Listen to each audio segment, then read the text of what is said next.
Hello दोस्तों, आज हम इस वीडियो में बात करेंगे द 4 एग्रीमेंट बुक की, जिसे लिखा है डॉन मिगुएल रुइस ने, जो हमें सिखाएगी कि कैसे हम अपने दुखों और समाज की बनाई गई सीमाओं को तोड़कर एक नई ज़िंदगी अपने हिसाब से जी सकते हैं।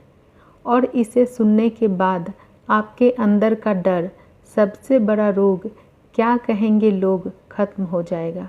तो चलिए शुरू करते हैं। द 4 एग्रीमेंट बुक में हम देखते हैं कि किस तरह से समाज हमें सीमाओं में रहना सिखाता है। यह किताब हमें बताती है कि कैसे यह समाज हमें वह बना देता है जो हम नहीं हैं। इस किताब की मदद से हम जानेंगे कि किस तरह हम आज़ाद देश में रहकर भी समाज की बनाई गई सीमाओं में रहते हैं और अपनी ज़िंदगी को कभी अपने हिसाब से नहीं जी पाते हैं। अब बात आती है कि यह बुक किसके लिए है। यह बुक सभी लोगों के लिए नहीं है। यह सिर्फ उन लोगों के लिए है जो आज़ादी का सही मतलब जानना चाहते हैं, और उन लोगों के लिए जो इस ज़िंदगी को अपने हिसाब से जीना चाहते हैं, दूसरों के हिसाब से नहीं। और उन लोगों के लिए है जो अपनी ज़िंदगी बदलना चाहते हैं और अपनी ज़िंदगी की तरफ कदम बढ़ाना चाहते हैं। और अगर अब आपको लगता है कि ये आपके लिए है तो चलिए आगे बढ़ते हैं। अब सवाल आता है, यह किताब आपको क्यों ज़रूर पढ़नी चाहिए। क्या आपने कभी ये महसूस किया है कि आप किसी कैद में रह रहे हो? क्या आप कभी कभी कुछ अलग काम करना चाहते हैं लेकिन लोग क्या कहेंगे सोचकर रुक जाते हैं? क्या आप समाज की ज़रूरतों के हिसाब से अपनी ज़िंदगी जीते हैं? अगर इन सवालों का जवाब हाँ है तो यह किताब आपके लिए ही लिखी गई है। इस किताब में हम देखेंगे कि किस तरह हमें बचपन में ही हदों में रहना सिखाया जाता है और बड़े होने के बाद भी हदों में ही रहते हैं और कभी अपनी असली ताकत को नहीं पहचान पाते। इस किताब की मदद से हम सीखेंगे कि कैसे हम अपने दुखों और समाज की बनाई गई सीमाओं को तोड़कर एक नई ज़िंदगी की शुरुआत कर सकते हैं और अपनी ज़िंदगी को अपने हिसाब से जी सकते हैं, और किस तरह हम आज़ाद देश में रहकर भी आज़ाद नहीं हैं।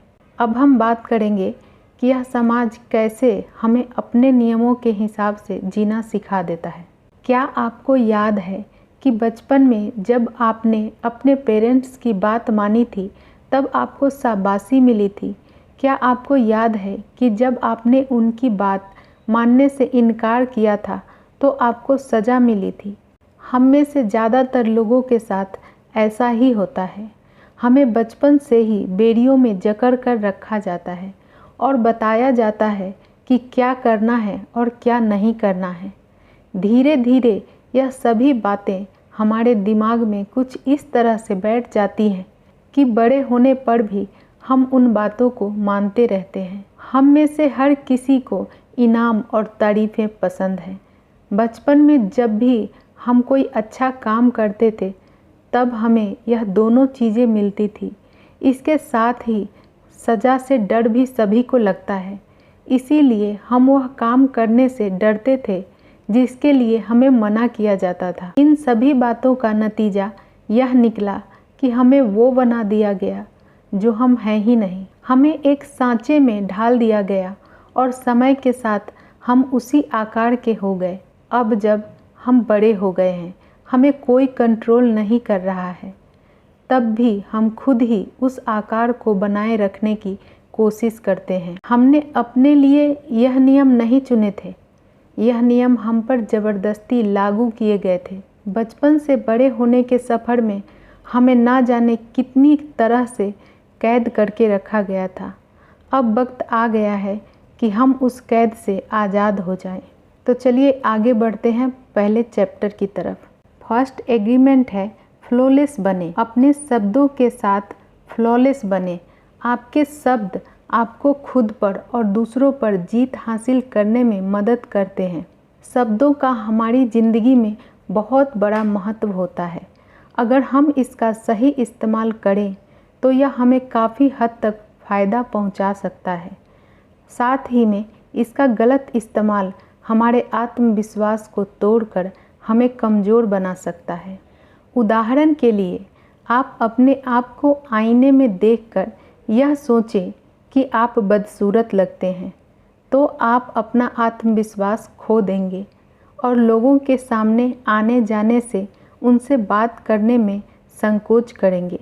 शब्दों की ताकत शरीर की ताकत से ज़्यादा होती है। आप अपनी ताकत से लोगों पर बाहर से राज कर सकते हैं, लेकिन अपने शब्दों की ताकत का इस्तेमाल करके आप लोगों के मन पर राज कर सकते हैं। अच्छे शब्दों से आपको इज्जत मिलेगी और इसके उपयोग से आप लोगों से अपनी बात मनवा भी सकते हैं।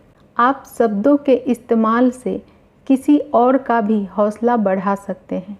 अगर आप किसी से कहें कि वह काम बहुत अच्छे से कर सकता है और उसे अपना काम मेहनत से करना चाहिए, तो वह मेहनत ज़रूर करेगा। लेकिन अगर आप उसे कहें कि वह इस काम को कभी ढंग से नहीं कर पाएगा, तो उसका भी आत्मविश्वास टूट जाएगा और वो वाकई में अपना काम कभी सही से नहीं कर पाएगा। इसलिए यह ज़रूरी है कि आप अपने शब्दों का इस्तेमाल सही तरह से करें। आप इसके इस्तेमाल से सबके दिलों पर राज कर सकते हैं और साथ ही अपना आत्मविश्वास भी बढ़ा सकते हैं। चैप्टर 2, दूसरा एग्रीमेंट, कुछ भी पर्सनली ना लें, यानी कि कुछ भी व्यक्तिगत ना लें। आप अपने आप को पहचानिए और खुद को दूसरों के स्केल से नापना बंद कीजिए। हम अक्सर अपने आप को उस तरह से देखते हैं जैसे लोग हमें मानते हैं। जैसे अगर किसी ने स्कूल के दिनों में कहा होगा कि आप पढ़ने में बिल्कुल अच्छे नहीं हैं, तो आपके अंदर यह भावना आ गई होगी कि आप स्मार्ट नहीं हैं। ठीक उसी तरह अगर आपसे किसी ने कहा होता कि आप बहुत स्मार्ट हैं, तो आप अपने आप को स्मार्ट समझने लगते।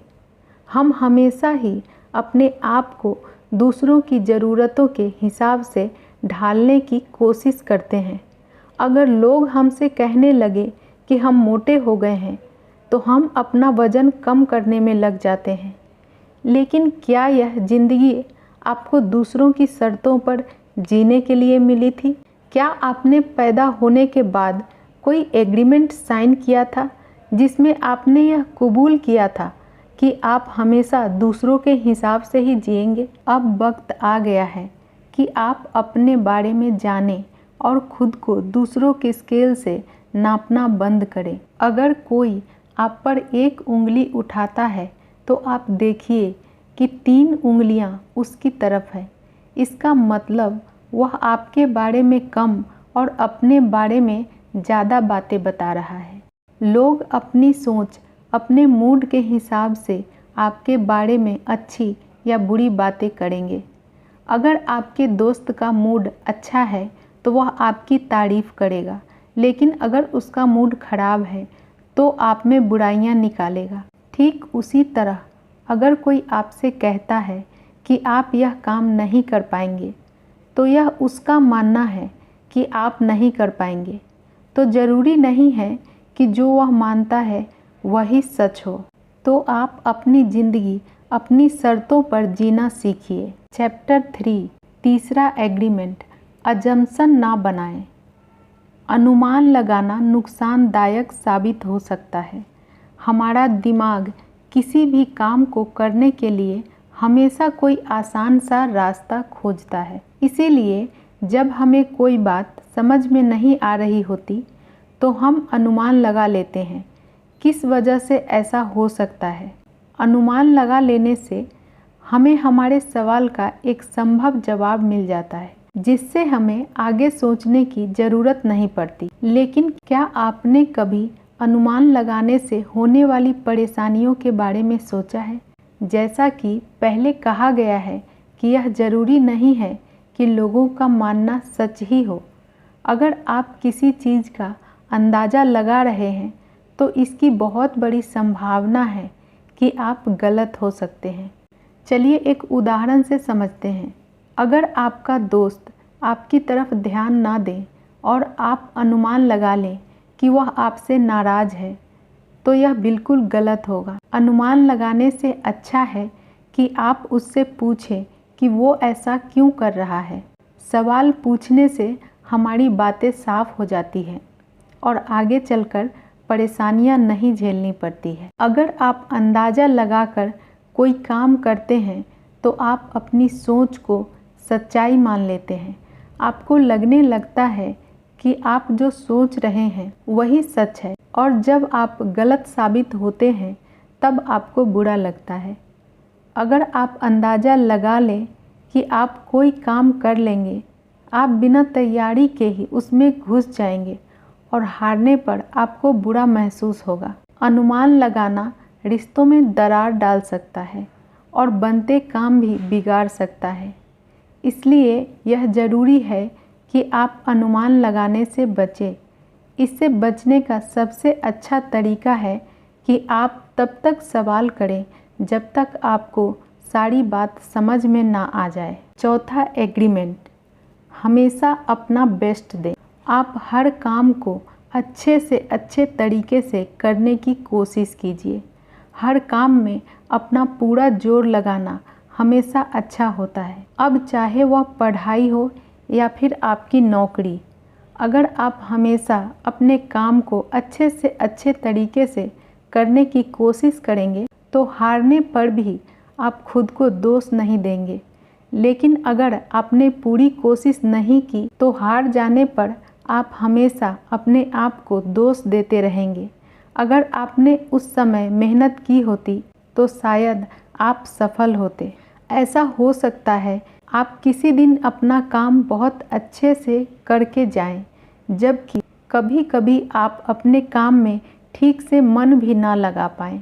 शायद सुबह काम करने पर आप ज़्यादा अच्छा महसूस करें और रात में काम करने पर थका हुआ महसूस करें।